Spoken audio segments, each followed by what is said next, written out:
Bonjour, bonsoir, ça dépend de l'heure où vous avez ma Nakati Tindika télévision et ça vraiment c'est mon makasi. Il y a beaucoup ça na beta de Mickey na bino pour na informer bino, topé pour na kosola na bino pour na ba actualité topé ma solo ezali koleka.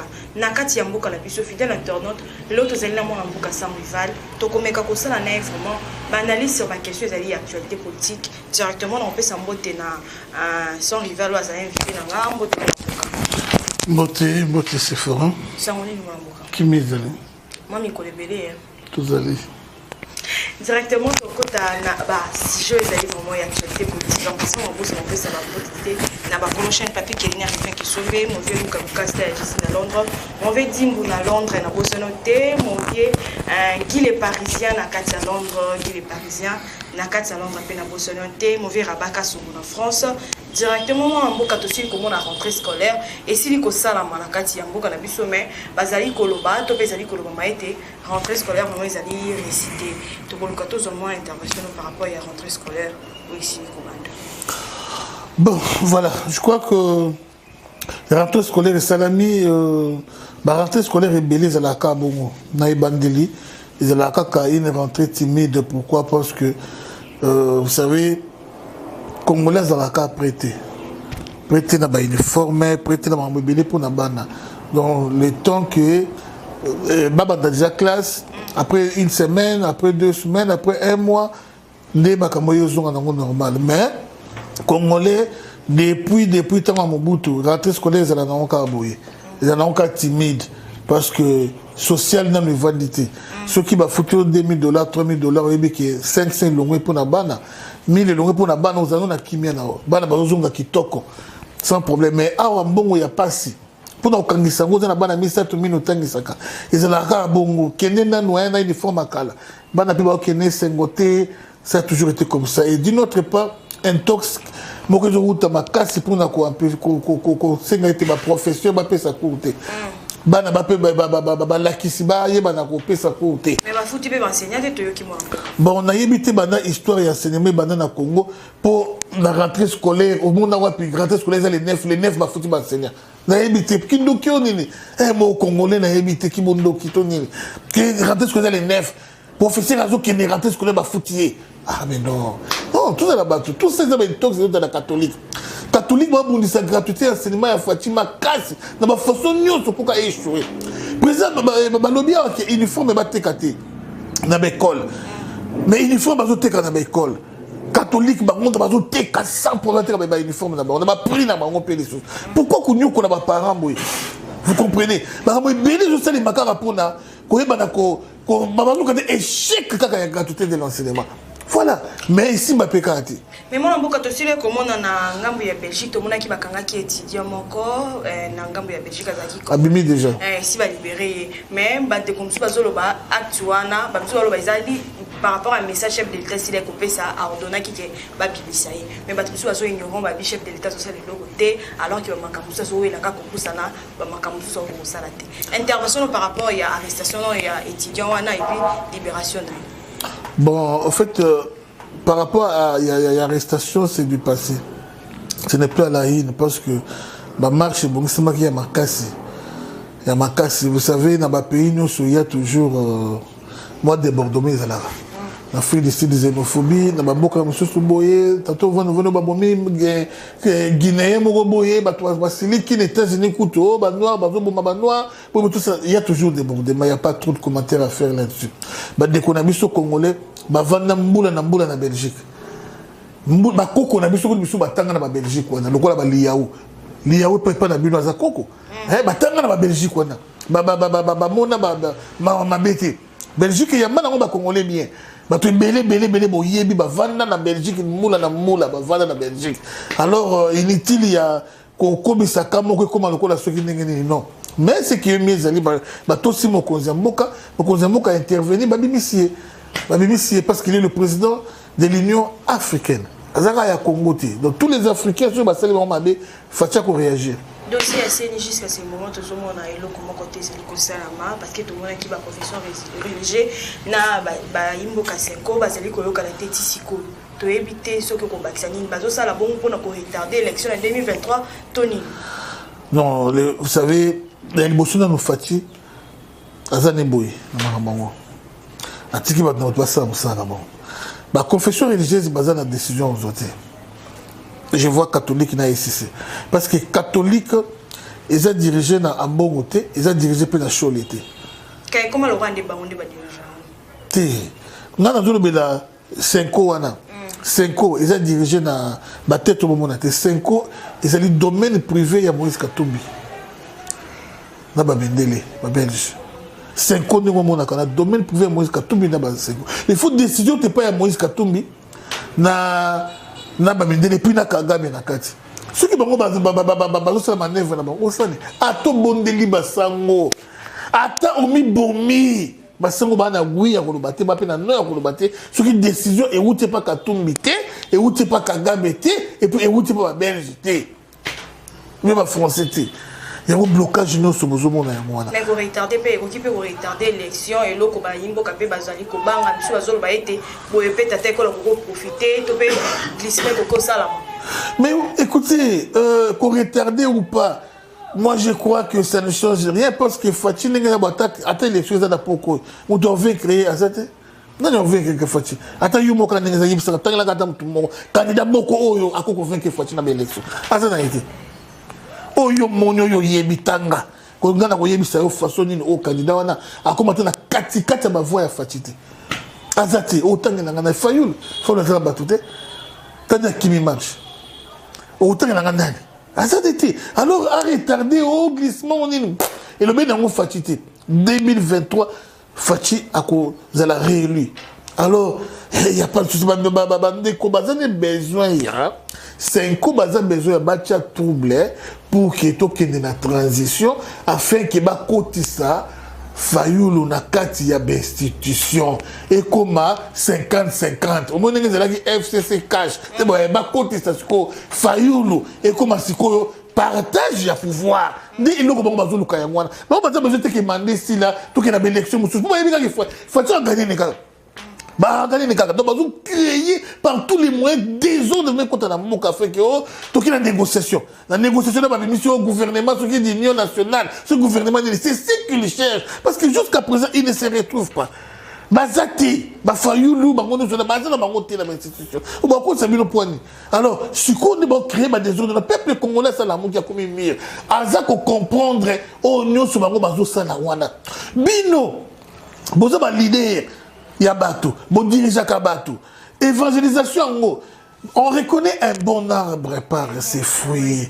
Alors, ceux qui n'aillent dans un professeur, mon élève n'a discipliné, ils ont honneur dans un. Bon, bisogno tout ça bandimi. Bandimi ya catholique. Tout ça bandimi ya batu ya nini ya confession religieuse mususu wana.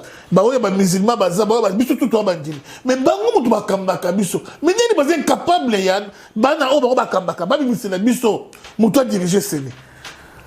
Comment vous êtes incapable de diriger ce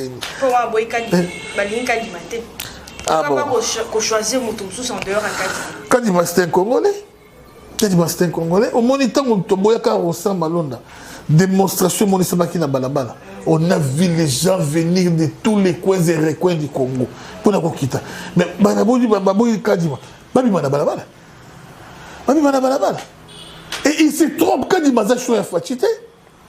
Kadima Azali, Azamutu a IDPS, c'est une erreur grave. Non. Il y a toujours une opposition. Pour nous, nous sommes en opposition. Nous sommes en IDPS. Nous sommes en opposition.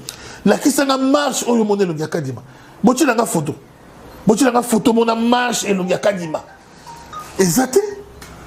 Loi Noël Tiani mon amboka to komi wapi to ki de wapi parce que to monaki ba bisu ba interpréter interview to monaki ba yamba ki tata ko le pam Marcus ba bisu ba ki tata ko la parmazani tartante ça choté par rapport à loi pour la loi wana Noël Tiani intervention na président Fati aza démocrate APC point de vue na ye on était point de vue ya écolo les point de vue na alors loi Noël Tiani Montonio ce Oyazali vrai Congolais pas lingi Congo makasi doit être pour la loi de Noël Tiani. Congo est à poubelle. Au Montonio ce Koya ou Afghanistan Le coup, la salle 10 ans, 20 ans na Congo, l'homme a commis candidat. Oh, il y a outil ceux qui wap yango. Le coup, la salle 10 ans, 15 ans, 20 ans, l'homme a commis candidat. Oh, il y a outil commis candidat à la présidence. Non, Congo quand même. Non. Nous avons un bago qui est en Afrique du Sud. Jamais. Moi, je suis 100% pour la loi Noël Tchani. Alors, député, bon, ça, il a mis sur Moussala. On veut que la loi Noël Tchani. Bon voter yango. Le coup la bino pour écarter loi ya Noël Tchani. Bon tiens monter dans ordre du jour na bino. Si quand on pousse tout à la élection, vous verrez sur quel bon on s'échauffe. Tout le monde peut makambo etali ram, tout le monde bande ko bele bazo se plaindre par rapport à ram. To éviter ram ngo uti wapi batu bande comme ça babi bazo lo bakela bamboka misusu ram ba futela bango te. Mais zo sala makaka awa na mboka na biso. To éviter to kozwa intervention na yo to ko lo banini pour na dossier wana. Bon dossier ram moi, dans les bandes d'État, qui Ram Nazalaki vraiment contre Ram. Qui vraiment contre Ram. Mais un ministre qui a expliqué bien Ram. Je lui ai donné raison. Au monde Congolais était partout dans le monde. La transition, que l'on en étape pour qu'une étape pour causer toujours moi kokoso Congolais aza habitué te na notion ya kofuta mpako na notion ya taxe yo ndenge za bobando botama ajo yo komi nango na no futa mpako te no futa taxe te juba ko yelo kama taxe au monde ngo kwa liboma au monde ngo kwa escroquerie parce que toke point par point TV ba futa la taxe chaque fin du mois libanda mboka ndako ka oyo yo somba au vendre dans le somba au foutre la taxe chaque fin du mois tout alors tout au monde qui va foutre $2000 mais on s'est retrouvé dans souka dans $500 nous ce qui n'a pas taxe à moyen taxe et taxe on a bon on a des gens qui na taxe on a et qui n'a poche tout qui na trésor public et qui na compte à l'état bon on a laissé la casiko OK écolisa social ya mboka oka kina poto baliaka bien tel bo vivre bien par rapport ya mbongo ezo kota na caisse ya l'état na l'état na biso to besana mingi na kota mbongo te to kina douane okomona ba olive lembe ba biloko na ngono soko kokene ofele ba futa douane te bon chab minako ba régime mobimba wana moto futa douane azate na tango mobutu na parlons même pas bon qu'est-ce et qu'on y va vraiment qu'on vit manière l'état pour avoir sa sociale donc il na la police y mi sangai bon ba roulage ba côté sakawana ya kanga mituka et qui na caisse l'état et qui na caisse l'état pour ça bango mo kona ba mikozi ba tinda bango pour mo kozo mo tinda ya biso qui na poko na ngina mo na 100 000 na mo na 2 millions na poko na mo na 1 million okubunda na mutu azana tana infraction mo ko to kagie okangi quand on est infraction alors une infraction okangi pour kaka okokisa mo ya mkonsidérer aussi mo ya kokisa mo na yo moko vous comprenez moi ça ce qui est le oyo moto sali o goleza sali o mabe yeba ko na place moto yo ko funda ye so ozio ke fundi pas mo considérer mais ozam pour na milia ba nyauti parce que yé mo konsidérer tatinda kié asala makambo azo sala wana bako distraire bino kaka ti na suka na ngomona eloko te ba image o kasonga na sala biso zo kanga ba roulage wana bolu ki na ngasko na ba prison ba roulage o kasonga kanga wana bolu ka bango so bomona ba prison ba distraction pas wana ce sont des grands voleurs ozo mona ki mbongo IGF a contacté dans la police autant yomoko recette autant dans la police mais l'armée va compter dans la trésor public à combien alors ça c'est vraiment babilo même na magistrat na yebite so ba compter ka mbongo pour tant ba kanga yo et ba ni so afuta ka futa ba bongo wana est-ce que kotaka vraiment vraiment la trésor public et comment ka vraiment cette milo ko na nyonso même te voir et vivre sa social ya mboka ba moté que ram ils ont contribué na gratuité de l'enseignement alors vous voyez un peu ça donc bilo ko nous so na gram et soumis ba université mususu et ba naviguer na compte d'internet sans nini. Vous voyez un peu ça. Donc, bah, tu as Internet dans ma université. Grâce à RAM. Alors, bah, RAM, tu n'as rien à te plaindre parce que chaque week-end, chaque jour, bah, on a qu'on a Guasuma, qu'on a aussi à 4 coins, au fort, au téléphone, on est à l'aise. Mais il y a RAM, quand on a $, au monde, on a habité. Alors, je suis 100% pour ministre Oyo Kibasa. Vraiment tout soutenir lié à Yébi vraiment na côté ça ce qu'on appelle pour excusez-moi permettez-moi le terme à numériser Congo tout le monde va dans ghetto On a beaucoup de vraiment comme la souka émission de biso moni ba entrée ya mboka na biso ezali moi surveiller parce que tozali comme on a bande comme susu to pe ba konzi susu ba zali ya cuisine ba détournement to pe ba o ba senga ki ba sengela ki ko se présenter na justice ba zali ko échapper na justice to ebite to kolka to zoma intervention na yo to avis na yo par rapport ya ba sortie ya bande comme susu ba zali interpeller na mboka na comprendre bien te bakonzi to pe bande comme ça azali interpeller na mboka o bazali kobima to souverain basili kobima lokola tout gouverneur à tout mais gouverneur à tout abimine avec la bénédiction ya bato mususu ba sola bien na fati ouais bilo musunga sans rival na mbele mbele mi balé mais je dis la vérité je suis encore combattant donc attaque aux ali muto fati moi j'appelle A ce qui est A B ce qui est B.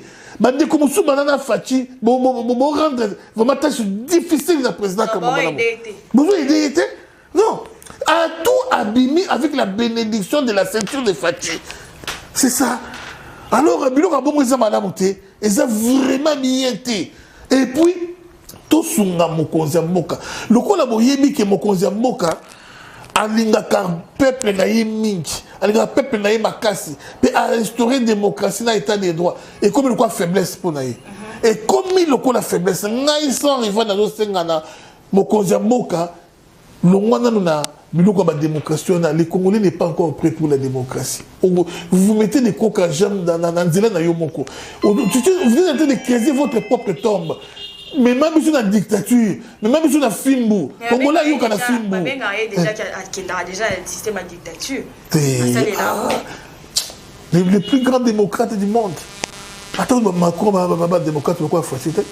Ah, les plus grands démocrates du monde. Fati, Tikanayo. Ngani na osinga ki Fati akamba biso na dictature. Wana ndi Congolais akoyoka. Voilà.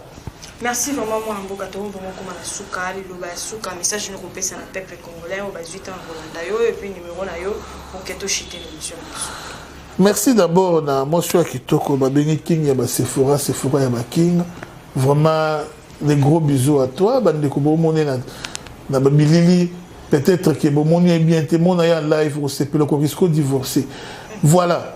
Mbote na Media Medina général mon kyungwa na bashi général wana bande ko nangai azwa ko boto la bato mapangu na nko peso boto liyo lobi ko funda bi okome manga nulle part bande ko biloko bongo to linga ngote na tango yango nazo senga na mokonza mboka akangela biso na général kyungu wana général kyungu wana za moto amenasa ki Fatima kasi tango za opposition tango kotaka Lubumbashi amenasa président makasa bloqué tambolate esprit on a dû continuer kana yango président la kisa yeke siko komi président pas pour être bambata a komi ko exagérer makasi azu c'est le pont abatu ya monsieur Jean-Marie o likangu na ye a ko botola le pont ya batu ozongo na nko on m'a dit ko tonga na nko est-ce que vraiment pe à ceux qui ont été ma pas ko ebélé azui bana matipisha na Lubumbashi na Katanga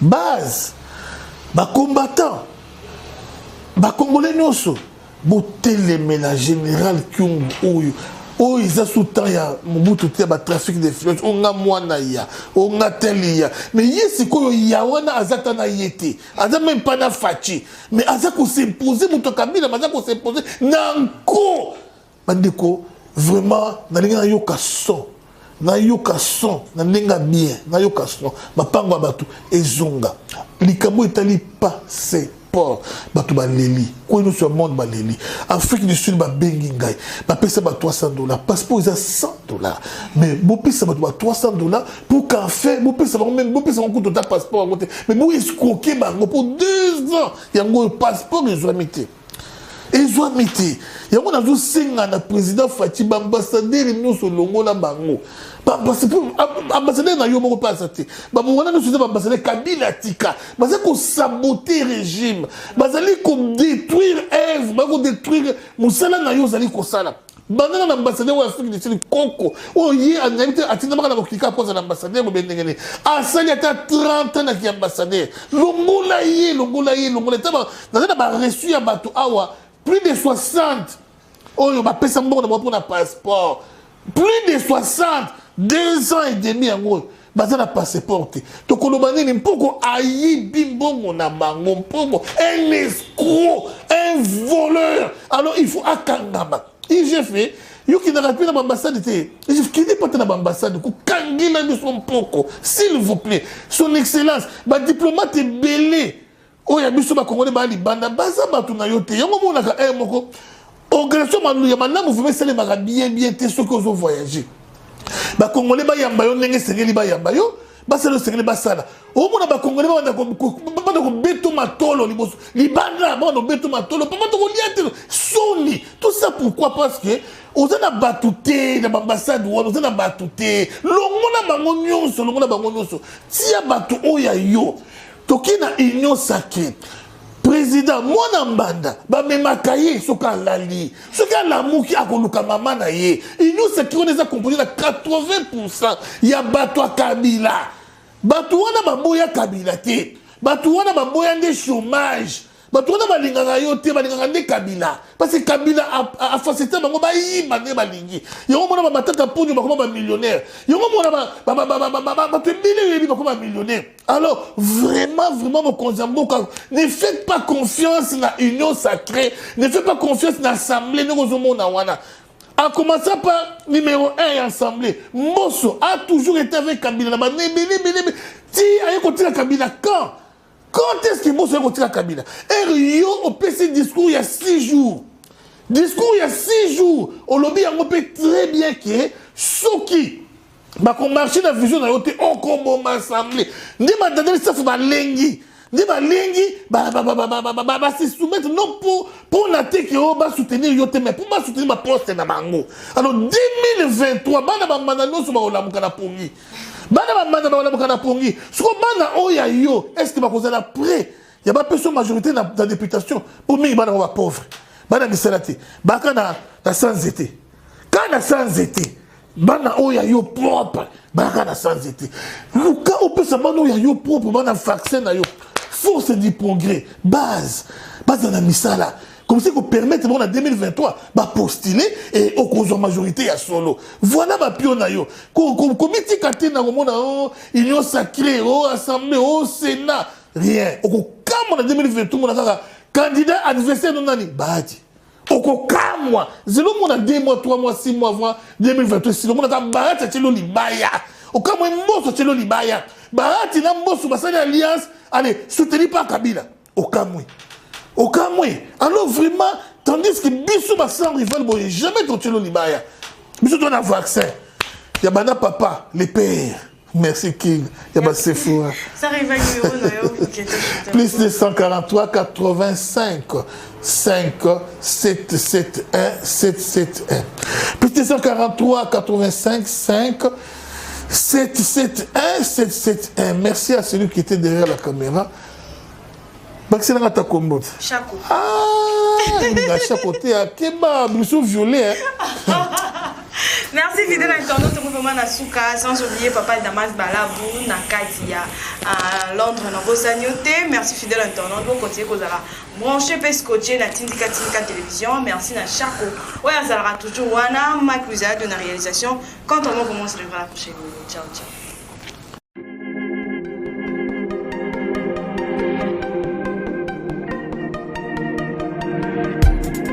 Après 25 ans d'expérience, eh oui, de 1995 jusqu'à ce jour, Elton Store, l'unique shop congolais de Londres, la Grande-Bretagne, où il est long, et ça lui cause la fierté à la communauté Nabiso, et surtout, il y a un homme d'affaires congolais sérieux dans la diaspora.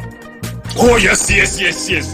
C'est créé Elton Store et Sali Kakamoko, le sérieux, à quel na service qui t'a qu'on a client naïe. Avec ma produit naïe, où il y a première classe, il y a qualité supérieure. Oh, il y a ma bombe à Eden Store. Oh yes, mon climat bimbe yeba. Ma maman à Londres va confirmer. Eden Store, c'est le berceau des produits cosmétiques. Il y a solo, produits originaux. Et yes, les alipes perso et produits alimentaires, naturels et organiques. Au travers de nos produits cosmétiques, Eden Store détient le secret. Secret à solo, où il y a posé à maman moi c'est qui toko.